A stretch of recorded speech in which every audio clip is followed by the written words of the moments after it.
Man, the media situation keeps getting worse and worse and worse in this country. So during Trump's first term, there were some areas of resistance. It's definitely fair to say that. MSNBC was on Trump's case 24/7.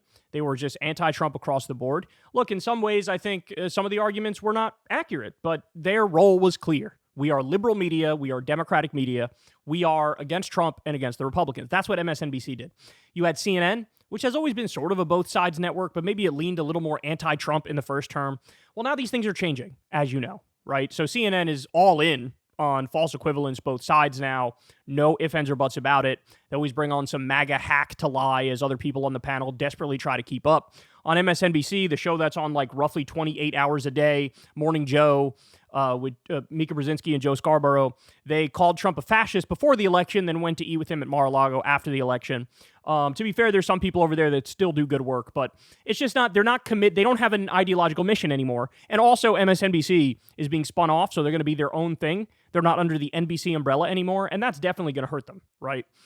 But then you have print media. And look, when it comes to the news portions of print media, they do a decent job. I mean, that's like where we get most of our information for this show. It stems from some article written by some journalist somewhere. So those journalists are very important, the straight news people who just give information, right? But what we've seen now with the second term of Trump is the cuckification of many print outlets. So the LA Times, for example, they have this billionaire owner. The billionaire owner was killing op-eds that were critical of Trump's cabinet. That was a big story that came out. Also, Washington Post, Jeff Bezos, before the election, the editorial page, they wanted to release an endorsement of Kamala Harris. Jeff Bezos personally stepped in. He owns the Washington Post. He personally stepped in and killed it. He killed it. He said, you're not running that. Now, I remember years ago when Bernie Sanders said, I don't know, man, these billionaires owning these media companies, they have too much direct control over the information people see. And people went, no, Bernie, no, what are you talking about? That's crazy. Conspiracy theory.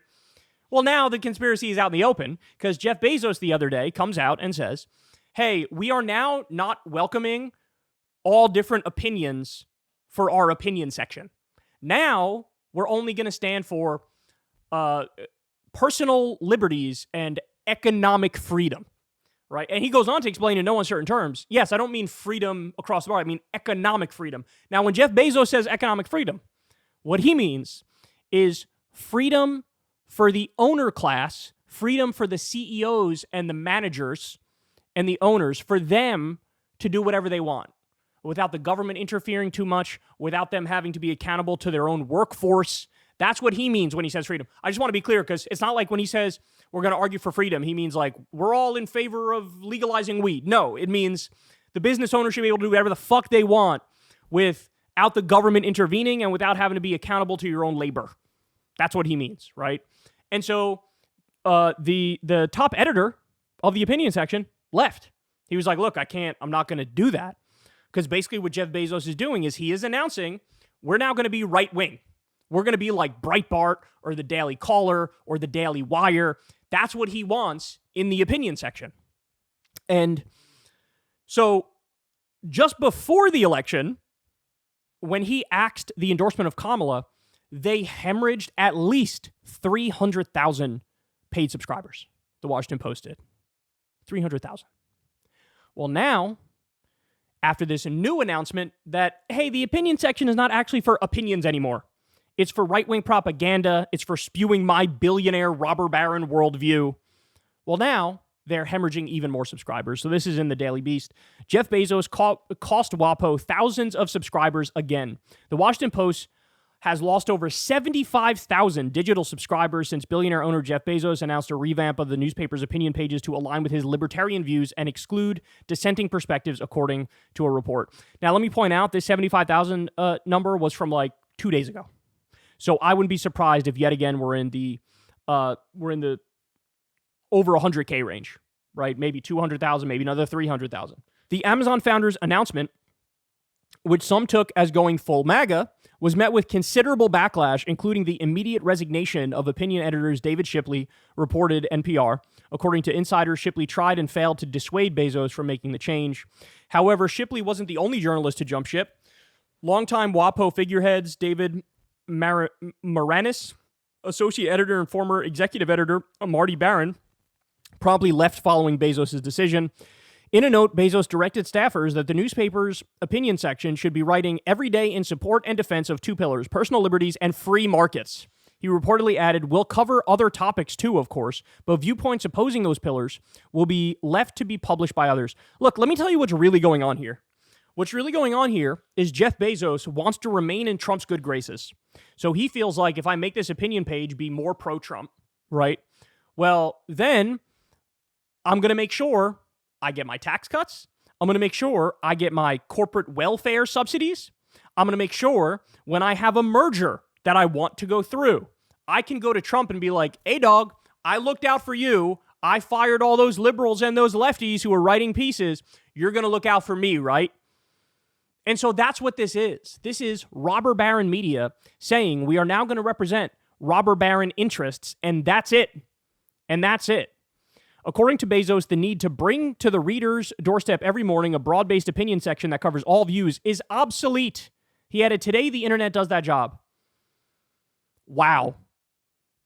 Wow.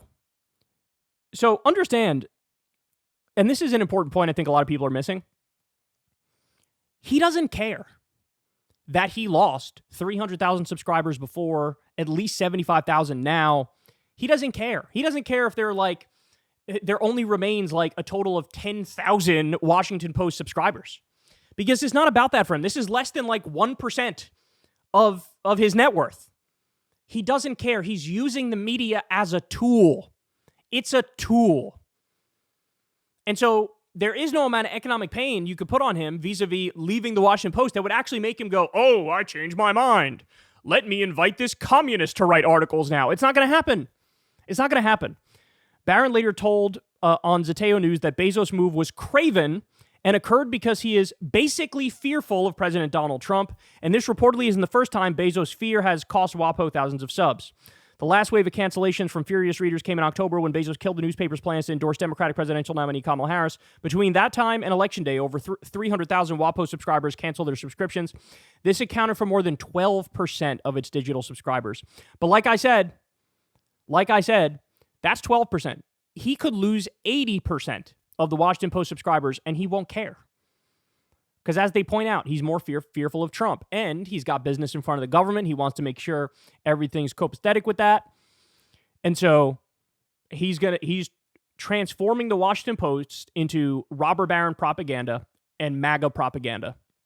They say a WaPo executive disclosed the newspaper attempted to make up the loss by boosting its circulation at highly discounted rates, reported NPR. However, based on the subscription drop reported, the newspaper has incurred a net loss of at least a couple 100,000 subscribers, according to the executive. It's bleak, bro. It's bleak. The current media situation is the worst I've seen since the Iraq War. Maybe even worse than that. But the landscape is as follows. You have committed right-wing media.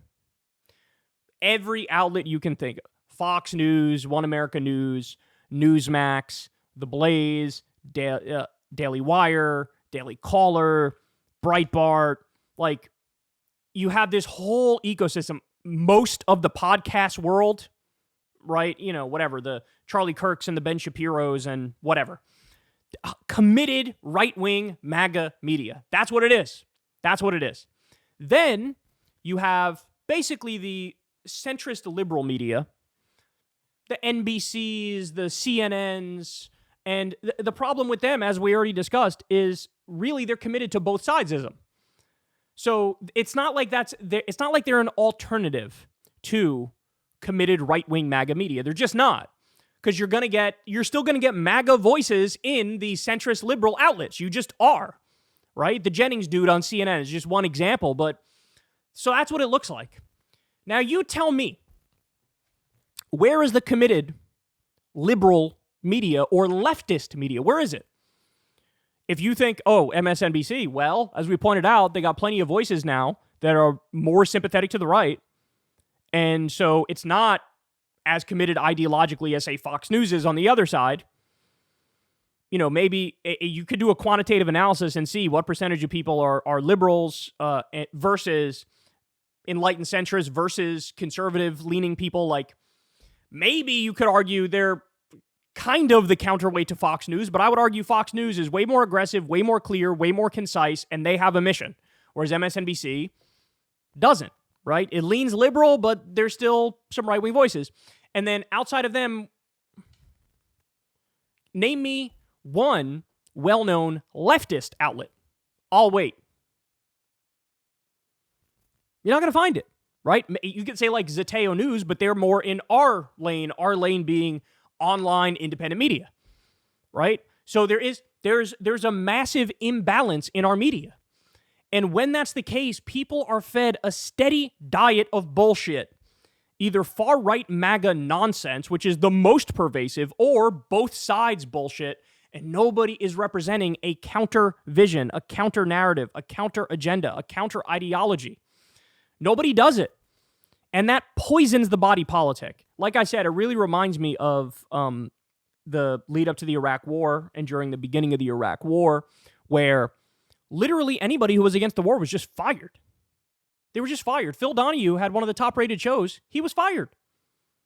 And then you had Jesse Ventura. They were going to give him a show. And when they found out he was against the Iraq War, they paid him for his show and said, you're not allowed to come on air. So it was across the board pro-Iraq war voices. And that was the only opinion you got in the media. Well, guess what? That's why you had maybe 3 years or so where the public was all rah-rah war in Iraq, because their minds were poisoned. The well was poisoned, which in turn poisoned their minds. And people thought, yeah, everybody agrees with this, so of course. Well, we cannot let that happen in this MAGA era where we have a robber baron coup and a fascist takeover and the destruction of the administrative state and the regulatory state. We cannot let that happen. We have to fight back. And what's interesting to me is, even though there is not really a counterweight, to the right, you still have people who are going to these town halls and they're furious at Doge, they're furious at Elon and Trump, and they're screaming at these Republican politicians. Could you imagine if we had media across the board that did their fucking job properly? Could you imagine? Could you imagine that? Then, instead of having 1,000 people at these town hall events, you'd have 7,000 people at these town hall events.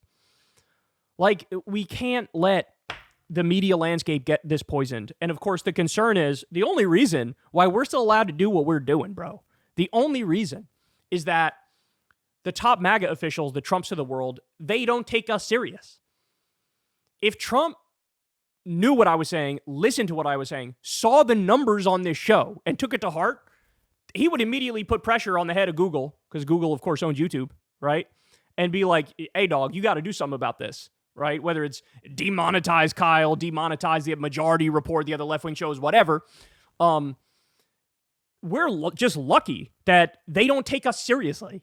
They think we're like child's play, right? Like, they don't really have real audiences and nobody's really paying attention to them. And, they never write about people like Kyle in mainstream media, which thank God now. I'm happy about that, because if they did, then that would be on the radar of the right. And so it's a dark place to be, bro. It's a dark place to be, because the media environment is skewed at a time when we need truth-telling,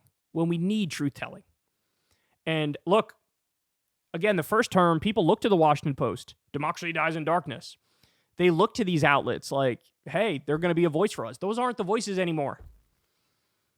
And so now it's like outlets like ours that are blowing up, which on the one hand, that's great. I'm personally thankful for that. But on the other hand, I would much rather have an environment where I'm one voice of thousands of voices saying the right thing, telling the truth.